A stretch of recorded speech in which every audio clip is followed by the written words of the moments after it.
Le périple d'Eco 237 à Bafoussam a croisé le chemin d'un naturopathe atypique. La 70aine révolue, cet homme, connu au quartier Nziandam sous le nom de Sikati, c'est-à-dire Dieu ne dort pas, est l'incarnation du traitement de la fièvre typhoïde. Pour le traitement, vraiment, voilà, vous apportez votre carnet de l'hôpital. Je vois le pourcentage dedans et je compte le nombre de plus avant de vous dire combien de bidons vous allez prendre ça et ça nettoie ça dans ton sang. Depuis près d'une vingtaine d'années, bon nombre de personnes venues des quatre coins de la planète ont trouvé satisfaction en consommant ces décoctions. Le remède, ça nettoie ça dans ton sang. Et quand le microbe entend ce remède, il te permet de dormir, il te laisse de dormir. Et doucement, doucement, quand tu prends, comme je te dis,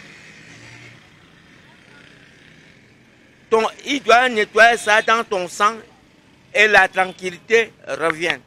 Loin du bling bling et du tabac à l'œil, Sikati écoule ses produits dans cet espace de fortune qui lui sert également de lieu de consultation. Convaincu de l'efficacité de son traitement, il s'exprime à propos avec passion et assurance. Pour ceux qui ont ça dans leur sang et qui n'ont pas trouvé là où se traiter, ils peuvent venir.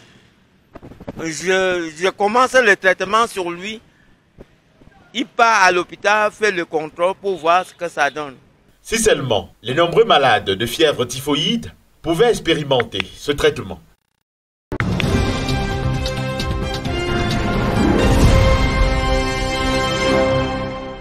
Bienvenue à Bafoussam, chef-lieu de la région de l'Ouest. La ville s'est complètement métamorphosée ces derniers mois à la faveur de la finition des travaux en rapport avec la CAN 2021 que va abriter le Cameroun. Si Bafoussam n'était pas concerné au premier chef par cette fête du football continental, les principaux axes routiers qui traversent la ville n'auraient certainement pas bénéficié d'une telle réflexion.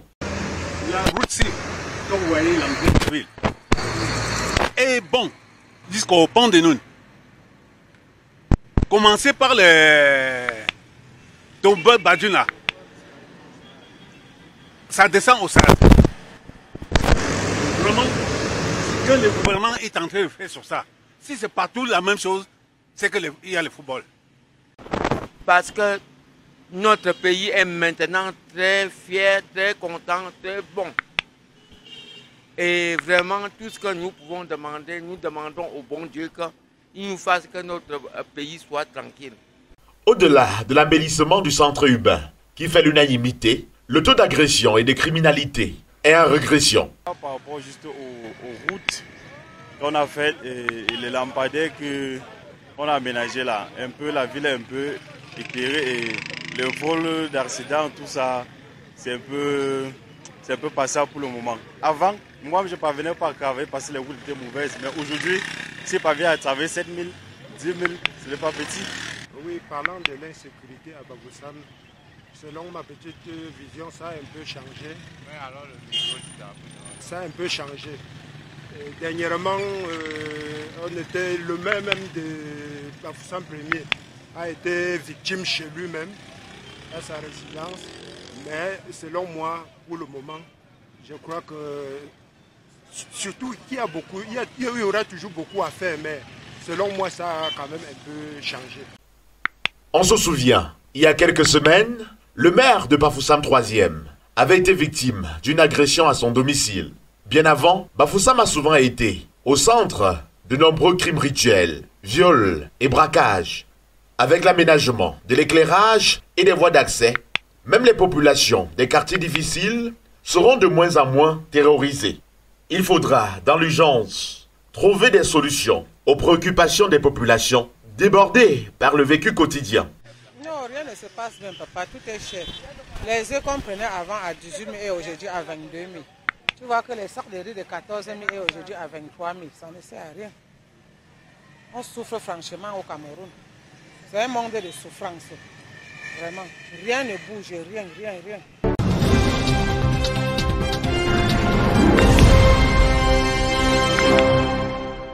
Bienvenue au Cameroun, voici la CAN, l'Afrique, une autre du ballon. C'est bon. vidéoclip officiel de la chanson Fou de foot, hymne officiel de la CAN 2021 est disponible.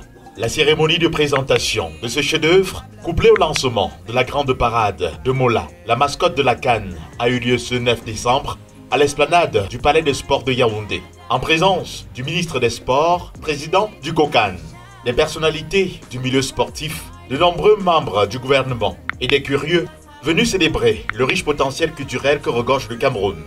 Au moment où l'imposant dispositif d'infrastructure est prêt à accueillir, 50 ans après l'historique CAN de 1972, la grande compétition continentale, nous devons monter en puissance dans la valorisation du volet événementiel sur le sillage de l'excellence tel qu'ébauché par le succès mémorable de la 6e édition du CHAN organisée au début de cette année par notre pays et aussi sur le sillage de la fantastique cérémonie de tirage au sort des poules de la 33e édition de la CAN Total Energy Cameroun 2021. L'hymne de la CAN incarne l'Afrique du football et présente en images les beaux paysages du pays d'accueil.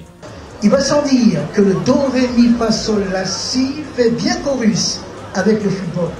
C'est un poncif qui illustre la chanson Fou de foot en vedette ce jour. Elle montre, à la suite d'autres hymnes, combien la musique et le football sont en osmose, au service de l'émotion. Sur la chanson proprement dite, l'allumage des feux se fait par un jeu de percussion, en mode mineur, eu égard à la solennité de ce rassemblement de la jeunesse africaine. Réalisation, arrangement et orchestration, Aladji Touré, Sampan Thomas, Marco Bella, ils nous ont joué un tour en ré majeur. Les 24 nations attendues au Cameroun ont désormais une idée de ce que sera la fête du football continental que va abriter le pays des liens indomptables.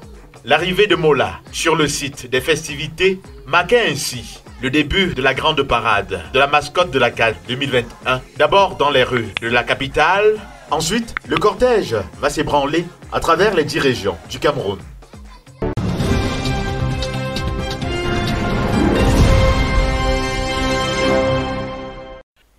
Promouvoir le savoir-faire des communes et les rapprocher des potentiels partenaires, tels sont les objectifs du GECOM, entendez Journée économique internationale des communes, tenue à Yaoundé du 3 au 5 décembre 2021.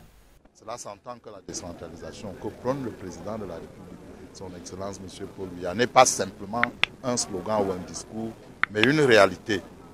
Les maires bougent, travaillent. Les partenaires étrangers sont disponibles pour les accompagner. Il est souhaitable que toutes les institutions qui encadrent la décentralisation avec les CPUC prennent le relais après le GECOM pour que toutes les intentions qui vont se manifester se traduisent en actions concrètes. À l'initiative du bureau de l'Association des communes et villes unies du Cameroun, la première édition du GECOM arrive à point nommé à la grande satisfaction des participants. Ce que je commencerai tout d'abord par dire, c'est que l'initiative est vraiment très louable. Et pour une première, c'est une grande première. Parce que lorsque vous voyez seulement le nombre de participants, ça voudrait dire que c'est une opération qui sera, quel que soit le cas, pérennisée. Et c'est une très grande opportunité, tant pour les usagers qui visitent les différents stands, que pour nous, les communes, les collectivités territoriales décentralisées en général, et en particulier nous, les communes d'arrondissement. C'est d'avoir déjà apporté de même une série de bailleurs de potentiel, leur expliquer nos projets, nos ambitions que nous avons à Baranté. Vous savez, Baranté est une ville jeune et dynamique. Nous avons de projets de toute nature, aussi bien sur le plan énergétique que sur le plan jeunesse, sportive. Donc c'est autant de choses que nous mettons en avant et que nous espérons va attirer l'attention de potentiels partenaires. C'est que ce soit pérennisé tous les ans. J'ai vu même que le président a voyagé avec c'était mes membres de son bureau. Je souhaiterais que dorénavant qu'il organise certains voyages avec d'autres maires qui ne sont pas membres de son bureau, en tenant compte des difficultés de chaque mairie. Parce que c'est en faisant le benchmark, en allant voir ce qui se passe ailleurs, qu'on peut améliorer dans notre pays. Exposer le riche potentiel économique des collectivités territoriales décentralisées, tel est le leitmotiv du CVUC. Nous voici dans OGECOM, Journées économiques internationales pour les communes. Nous offrons le potentiel économique de nos territoires, et ce que d'autres appelleraient les avantages comparatifs, c'est-à-dire la richesse de nos territoires, les gisements géants des matières premières qu'il y a au Cameroun. C'est ça que nous apportons aux investisseurs, et les investisseurs apportent la technologie, le financement et d'autres types d'ingénierie pour que nous puissions bâtir des partenariats win-win, c'est-à-dire chacun trouve son compte. C'est ça l'objectif des GECOM pour changer la vie de nos populations, pour infléchir et essayer d'augmenter, d'agir sur les agrégats économiques nationaux. Reste à pérenniser l'initiative.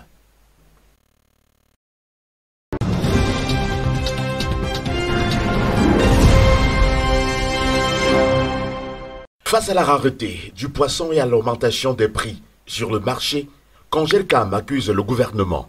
Le plus gros importateur de la filière avoue bénéficier d'aucune protection de l'État, contrairement à la société Food and Fish Industry et Queenfish, appartenant au même opérateur, qui bénéficie toute seule la première d'une autorisation du ministère de l'Élevage, des Pêches et des Industries Animales d'importation du tilapia, appelé kanga, tandis que la seconde est la seule entreprise autorisée par le même ministère à importer les découpes de viande de porc depuis plus de 9 ans, des produits pourtant interdits d'importation sur le territoire camerounais.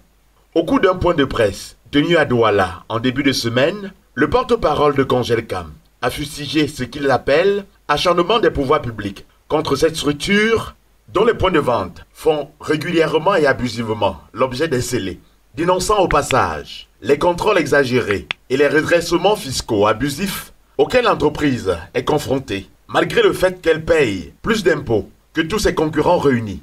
Congelcam refute donc la pensée qui la place en situation de monopole dans la filière poisson et dénonce la suspension du programme d'évaluation avant embarquement sur le poisson importé, une mesure qui a contribué à augmenter davantage les coûts de revient et à prolonger les délais d'approvisionnement, tout en aggravant les risques pour le Cameroun avec de fortes conséquences sur les stocks de produits disponibles, précise son porte-parole.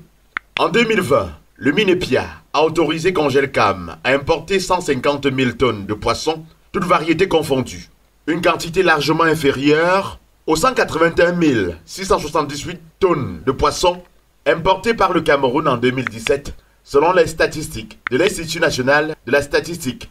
Il est à noter qu'en fonction de la crise dans chaque domaine ou dans chaque variété de poisson, le ministre peut retirer l'avis technique d'importation à un opérateur ou en donner. Cela est fait en fonction des études réalisées dans ce département ministériel. En guise d'exemple, l'avis technique d'importation de Food and Fish Industry a été délivré en septembre 2020 pour les besoins de la cause. Congelcam rassure néanmoins ses consommateurs qu'il n'y aura pas de pénurie de poissons durant toutes les fêtes de fin d'année, ce jusqu'en février. Notre entreprise citoyenne continuera, comme par le passé, à faire ce qui est en son pouvoir pour approvisionner régulièrement notre marché avec un niveau de prix public acceptable. La reprise de l'économie a fait en sorte que la consommation reparte, ne peut augmenter. Donc nous ne faisons pas dans la spéculation contrairement à ce que nous entendons. Au contraire, nous sommes un opérateur citoyen, donc on préfère vendre des grandes quantités avec des marges assez réduites. Et nos prix généralement sont même des prix coûtants, parce qu'on compte sur le nombre qu'on va sortir. Nous payons plus que tous les autres les impôts. Malgré cela, nous sommes toujours plus contrôlés et abusivement redressés par le fisc, et ce, à des milliards de nos francs. Ni faveur de quelque nature que ce soit, ni de l'État, ni du gouvernement ou de l'un de ses membres en fonction ou non, ni de qui que ce soit d'autre. Notre marché est ouvert à tous. Nous avons plusieurs concurrents et ne sommes pas, pour ainsi dire, en situation de monopole. Nous ne bénéficions d'aucune protection de quelque nature que ce soit du gouvernement, comme certains de nos concurrents.